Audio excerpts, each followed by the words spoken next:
Mirë, jemi rikthyer sërish në program, me mua bashkohet Ardit Rada nga Java News.al. Ardit, mirëmbrëma, kënaqësi që je me mua drejt për drejt në ora e fundit. Faleminderit juve. Ardit, çfarë do të veçoje ti, le të themi, nga e gjithë kjo amulli politike, por edhe ligjore, po të duash ti, përsa i përket zgjedhjeve lokale të pjesme që pritet të mbahen, apo ndoshta edhe jo? Po, amullia, në fakt, si që cilësuat ju, qëndron gjithmonë krahun e opozitës. Shohim një opozit pa përgatitur për të marrë pjesë në zgjedhjet e pjesshme. Shohim një opozit e cila i ka hyrë një cirkull për gjetjen e kandidatit për Tiranën, sepse me ç'duket e vetme nuk është e zonja ta gjejë, si thuash, apo do të kamufloj atë vendimin final që do të marrë për emrin e kandidatit përballë Ogerta Manastirliut. Nga ana tjetër, pse veçoj opozitën? Sepse ne nga opozita presim shembullin qeverisje, presim të na ofrojë një shembull, një alternativë më saktë të qeverisjes si në pushtetin lokal, ashtu edhe në ekzekutiv. Fakti që opozita ka kërkuar largimin e Veliajt që në muajin shkurt nga drejtimi i bashkisë, ndoshta edhe më përpara, që në dhjetor apo kur ka nisur ato protestat, do të thotë që nuk ka qenë e sinqert apo nuk ka qenë e përgatitur për një skenar të tillë ku Tirana mund shkonte në zgjedhje. Nga ana tjetër, nuk duhet harrojmë që Shqipëria nuk është Tirana. Shqipëria është 61 bashki. Dhe zgjedhjet nuk mbahen vetëm në Tiranë, po mbahen edhe në 5 bashki tjera. Nëse për Tiranën i ka hyrë një procesi ku duhet të konsultohet me aleat apo parti të tjera parlamentare apo që kanë antarë në Këshillin Bashkiak, po për 5 bashkitë e tjera na lind pyetja se kush janë kandidatët dhe pse si ka as këta 5 kandidatët e tjerë gati. Tani, pse thash që në fillim që duhet të qeverisi, duhet të sillet si një alternativë qeverisëse.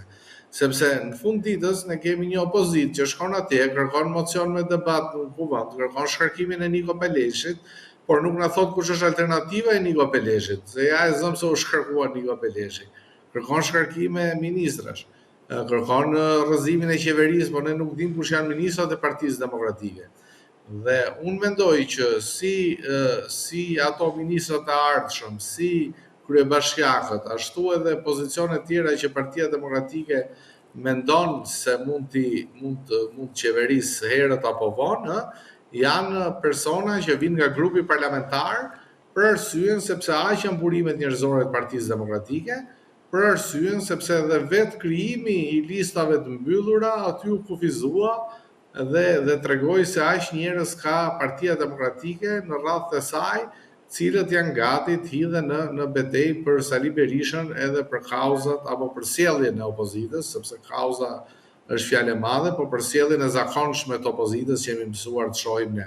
Domethënë, në 45 mandate të sigurta që kishte mundësi të krijonte Partia Demokratike në zgjedhjet e fundit, 10 apo diku ke 10 vinë nga aleatët, përfshirë LSI-n, përfshirë Mediun, Dulen, PD-un e gjithë me radhë. Kjo tregon mungesë në burimet njerëzore, tregon edhe kapjen e PD-s nga individ jashtë saj. Arditi, ndoshta edhe me të drejtë, në të gjithë këtë amulli politike apo edhe ligjore, veçove opozitën pasi thuaj që duhet të jetë një shembull për një alternativë e qeverisë. Por mendon ti se opozita do arrijë që të bashkohet të paktën në emrin e një kandidati për Bashkinë e Tiranës, të paktën shenjat e para duket se do jenë kështu, duke marrë shkaset nga lëvizja e fundit politike, ku partia mundësia në negociatat që ka patur sigurisht me trojkën që kanë nxjerrë Partia Demokratike për të gjetur kandidatin, ka shpallur 3 emrat e kandidatëve të vet. Mendon se do arrijë një bashkëpunim në një bashkim të opozitës? Si e shikon ti këtë? Së pari, unë nuk besoj të një bashkimi sinqert të opozitës, sepse opozita ka kauza, ka çështje, ka luftë më të madhe se sa zgjedhjet e pjesshme në këto 6 bashki për të bashkuar. Nëse do të kishe një vullnet mirëfillt, bashkimi do kishte ndodhur fjala bie rreth një kauze, siç është fjala, për shembull, është ndryshimi i kodit zgjedhor që mund të favorizonte edhe këto partitë e tjera. Këto nuk partitë me cilat po negocion Partia Demokratike nuk janë parti aleate. Partia Demokratike po përpiqet të krijojë skenarin se i doli borxhit partive të tjera, dëgjoj partitë më të vogla dhe thirrjen e tyre, dhe në fund sigurisht që nuk do ketë një rezultat dhe nuk do ketë një kandidat përbashkët. 3 emrat që kanë dalë deri më sot për publiku nuk janë emra jo politik. Nuk duhet gënjejmë veten tonë, nuk duhet gënjejmë as publikun dhe nuk duhet gënjejmë as shikuesin dhe as kënd. Pra, kemi të bëjmë me 3 personazhe, dikush ka qenë këshilltar i Sali Berishës, dikush ka qenë luftëtar dhe prishës i mitingjeve të Edi Ramës me takimet me diasporën, dhe dikush tjetër ka patur lidhjet e saj me Partinë Demokratike përmes familjarëve apo dhe me qëndrimet e saj publike. Ne nuk mund të themi që këta 3 emra janë për te Partisë Demokratike. Nga ana tjetër, unë besoj se PD-ja dhe Berisha po përpiqen ta konsumojnë këtë si opsion për të thënë në fund fare se i dolën borxhit këtyre partive dhe do dalin me kandidat politik. Tani, unë duhet ju sjell në vëmendje fjalët e Sali Berishës 22 vjet më përpara. Në 2003, kur bëheshin zgjedhjet për Bashkinë e Tiranës, qarkullonte emri i një mjeku shumë të njohur Tiranas, të mos gaboj, Mentor Petrelës, jo të mos gaboj, po Mentor Petrelës qarkullonte si alternativë përballë Edi Ramës. Dhe Berisha, për ta penguar gjithë të propozim që vinte nga shoqëria civile dhe nga opinioni publik, doli dhe deklaroi fjalë për fjalë që një parti politike e cila nuk është e zonjat të nxjerrë një kandidat politik, më mirë të mos ekzistojë as 24 orë. Dhe çfarë bëri? Mori Spartak Gjelën paraprakisht, e katapultoi brenda PD-s, sajuan një pozicion atje që ishte sekretar për marrëdhëniet me publikun apo për media, diçka e tillë, dhe pastaj bën sikur e nxorën nga Partia Demokratike. Domethënë, Berisha e ka thënë këtu e 22 vite përpara që një parti që s'është e zonja të nxjerrë një kandidat politik nuk duhet ekzistojë. Për këtë arsye nuk kam besim që Berisha të ketë ndryshuar qëndrim në lidhje me apo parimet e tij në lidhje me këtë çështje, kur shohim që Berishë që s'ka ndryshuar për asnjë nga mendimet edhe nga vendimet e tij. Pra, po thua që me shumë gjaz, pavarësisht negociatave që Partia Demokratike po zhvillon me partitë e tjera, ai që në fund që do zgjedhë është pikërisht Sali Berisha, dhe me shumë gjaz, kandidati i mundshëm i Partisë Demokratike do të jetë politik, apo jo? Që do të jetë kandidati politik, unë këtë nuk e vënë dyshim fare, dhe ja u thash, edhe nëse bëhet fjalë për emra që duken sikur nuk dalin nga Partia Demokratike, në fund ditës janë emra që kanë një historik mbrapa me Partinë Demokratike, me të djathën, dhe që normalisht i kanë shërbyer Berishës në një formë apo në një tjetër. Për sa i përket a vendos Berisha apo jo, unë guxoj të them që ka edhe mbi Berishën disa tjerë që vendosin për llogaritë Berishës. Kush janë këta që janë mbi Berishën, Ardit? Besoj të ketë njëri tjetër mbi Berishën. Ne në Shqipëri dhe e kemi diskutuar sa herë këtë çështje, që ka mbi Berishën njerëz cilët kanë vendosur listat e deputetëve, kanë vendosur anëtarët e kryesisë, kanë menaxhuar ato fushatat me djegje gomash, emërraje policësh, dhe nëse do që t'ja u përsëris, sigurisht që janë fëmijët e Sali Berishës.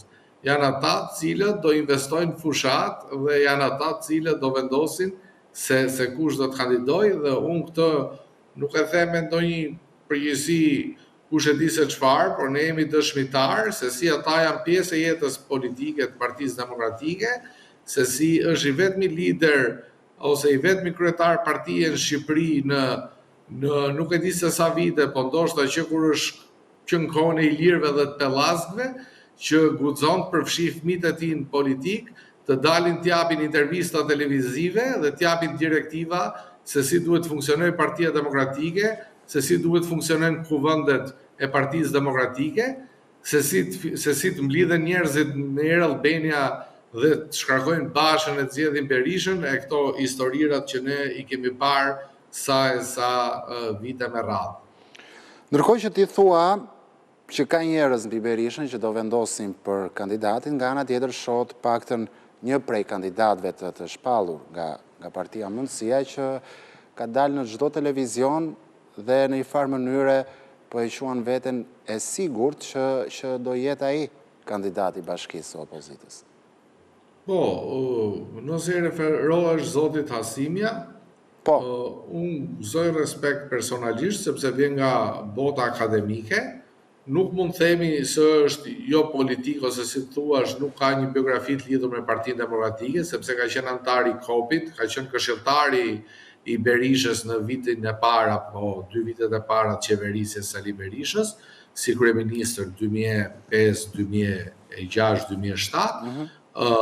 Nuk mund të themi dot se nuk është një kandidaturë që nuk e meriton pra drejtimin e Bashkisë Tiranës, sepse në fund të fundit kemi të bëjmë me një qytetar dhe me njerëz të ngritur, por ja u thash që vija ndarëse është vetë Sali Berisha. Zoti Hasimja mund dali kandidat, por mund dal nga partia e Agron Shehajt, e cila e ka propozuar dhe kaq. Ndërkohë që do të shtohet listës kandidatëve si kandidatja e Partisë Socialiste, kandidati që do të zgjedh Berisha dhe me 6 do ta zgjedh nga grupi parlamentar, dhe kandidatit të Partisë Arlind Qorrit. Dhe Adriatik Lapajt sigurisht, sepse dhe ai nuk është i qartë dhe Partia Demokratike nuk e ka begenisur në këto negociatat dhe nuk i ka kërkuar mendim apo nuk i ka kërkuar një kandidat. Ardit, ndoshta në të gjithë këtë diskutim politik që edhe ne po bëjmë në studio, dikush me të drejtë do thoshte që çfarë po negocion atëherë Partia Demokratike me partitë e tjera, ndërkohë që nga ana tjetër ata thonë se kanë të paktën 12 emra kandidatësh që pritet të zgjedhin një, po pse ata nuk arrin akoma të zgjedhin një prej tyre, ndërkohë që po të shohësh anën tjetër, Partia Socialiste jo vetëm që e ka shpallur tashmë kandidatin e vet, që është Ogerta Manasiliu, por ndoshta ata kanë filluar edhe fushatën.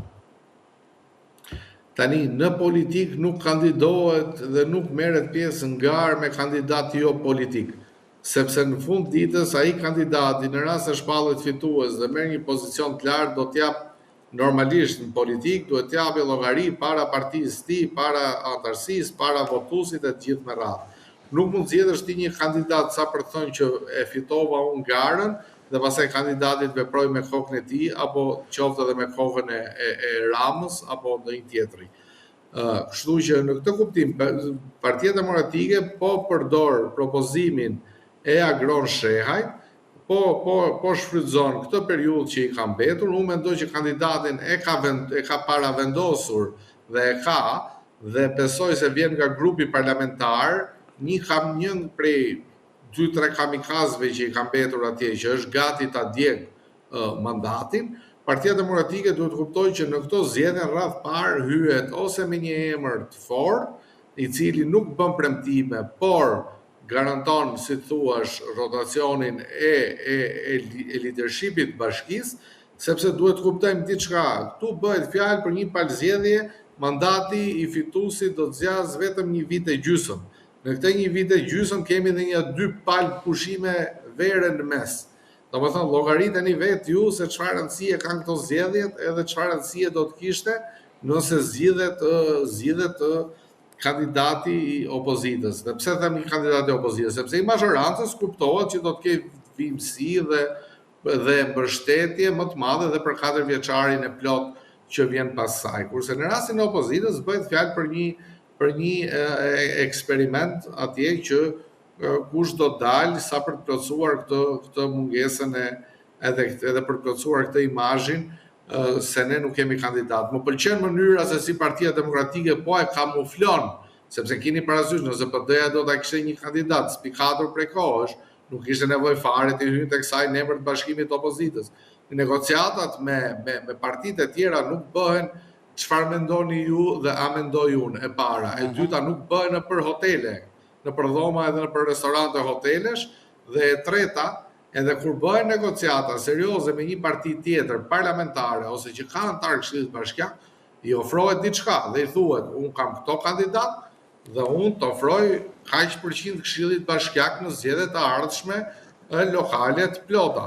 Apo të ofroj 3 këshilltarë në listë sigurt, apo të ofroj 2 këshilltarë, apo të ofroj këtë dhe atë.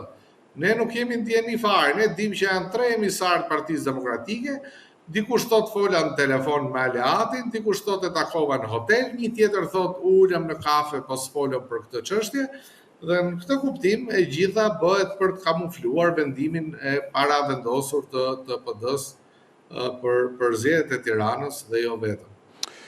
Ardit, ndërsa ti fole dhe solle në vëmendjen e publikut historinë para 22 viteve të Berishës kur bëi fjala për të zgjedhur kandidatin dhe ai tha që kandidati i Partisë Demokratike do jetë politik, gjithashtu edhe në diskursin tënd edhe në vitin 2025 ti e theksove që sërish kandidati i Partisë Demokratike do jetë politik dhe posaçërisht nga grupi parlamentar, mua në fakt më vijnë 2 emra në mendje, ty ndoshta edhe të vinë të tjerë, por dua të sjell 2 emra për të përcaktuar ndoshta nëse identikiti mund të jetë ky.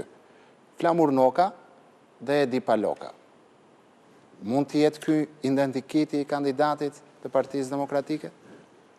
Nëse do të fokusohem te këto 2 emra, unë e përjashtoj Flamur Nokën për shumë arsye. Së pari, sepse zgjedhjet lokale kërkojnë një figurë lokale, si të thuash, përtej paragjykimeve krahinore. Sa i përket Edi Palokës, unë mendoj që po mund të jetë, për arsyen e vetme sepse është një nga kamikazët pranë Partisë Demokratike, një politikan që nuk e ka mbajtur kur fjalën që ka dhënë për gjitha bastet publike që ka vendosur, keni parasysh Palokën që thoshte në 30 qershor po pati zgjedhje me Ramën pa opozitën, unë djeg mandatin jap dorëheqjen. Keni parasysh premtime tjera të Palokës që do jepte dorëheqjen një 700 herë, kështu që një personazh i tillë i cili e paska kaq bezdi këtë mandatin e deputetit sa që ja japin me zorë dhe ky është gjithmonë gati të japi dorëheqjen për çdo bast ordiner të mundshëm politik. Pse jo ta jepte dorëheqjen për t'u sakrifikuar për Berishën në zgjedhjet lokale. Ardit, kam edhe një pyetje të fundit për ty, ndërkohë që ne gazetarët sigurisht jemi njoftuar, ne kishim edhe lajm, Rama nesër pritet të mbledh strukturat rreth orës 16:30 ku fokusi do të jetë pikërisht fushata për zgjedhjet e pjesshme. Por nga ana tjetër, Partia Demokratike duket se në tryezën e saj ka edhe bojkotin e zgjedhjeve. Pyetja për ty është se pse akoma mbetet një opsion i tillë në tryezën e Partisë Demokratike kur ata fare mirë me erët janë ndjegur nga një opsion i tillë. Dhe çfarë alibie mund të kenë kësaj ere? Por nëse bojkoti lidhet me zgjedhjet lokale, unë besoj se unë e përjashtoj si mundësi, besoj se Partia Demokratike mbas një disfate siç ishte ajo e 11 majit, ka nevojë që të ngjallë shpresën dhe nuk mund ta nisë shtatorin, tetorin, nëntorin pra legjislaturën me bojkote. Kështu që unë besoj se është e detyruar për të mos thënë e mallkuar nga historia dhe nga rrethanat politike që të marrë pjesë në zgjedhje.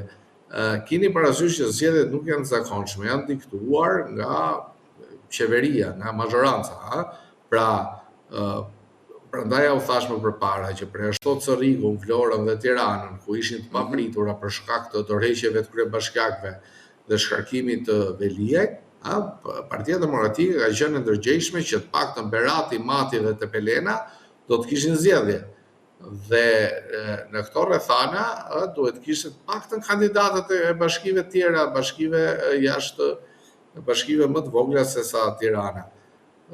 Fakti që po e tjerrin kaq shumë edhe nuk po dalin një konkluzion, apo nuk ka një transparencë publike as për emrat e këtyre bashkive, do të thotë se po luhet jo ky mekanizmi i gjetjes kandidatit apolitik, se sa po luhet ndonjë pazar apo ndonjë sepse primare nuk ka si herët e tjera, kështu që po luhet një pazar apo po luhet një marrëveshje midis ndonjë individi apo një ndërhyrje apo një vendimarrje lënë në dorë të kulisave brenda PD-s. Nga ana tjetër, Partia Socialiste ka shumë thjesht, sepse ne jemi mësuar ta shohim që jo vetëm ti fitoj këto bashki prej disa zgjedhjesh, pra duke i kthyer në bastione si Tepelena, Vlora, Berati, po edhe Mati, por duke konkuruar edhe me gra mbi të gjitha dhe duke i fituar këto bashki, rasti Matit për shembull, nga ana tjetër ka luksin që kandidatët i gjej edhe nga qeverisja lokale, pra një nënkryetar, një drejtor spitali, një drejtor poste. Në thelb, Partisë Demokratike i mungojnë burimet njerëzore, ja u thash që në fillim, sepse ne duhet ishim në kushtet, pra duhet kishim luksin që atje të kishte një debat, kishte një konkurs, kishte një garë brenda partisë me 7-8 emra për bashki. Ta nuk arrin gjejnë dot një të vetëm i cili merr përsipër të kandidojë me siglën e partisë non gratës. Ti edhe shumë mirë që i vetmi kandidat nga Partia Demokratike ndoshta mund të jetë Edi Paloka. Ardit Rada, është kënaqësi si gjithmonë që ishe këtë mbrëmje me mua në ora e fundit. Faleminderit.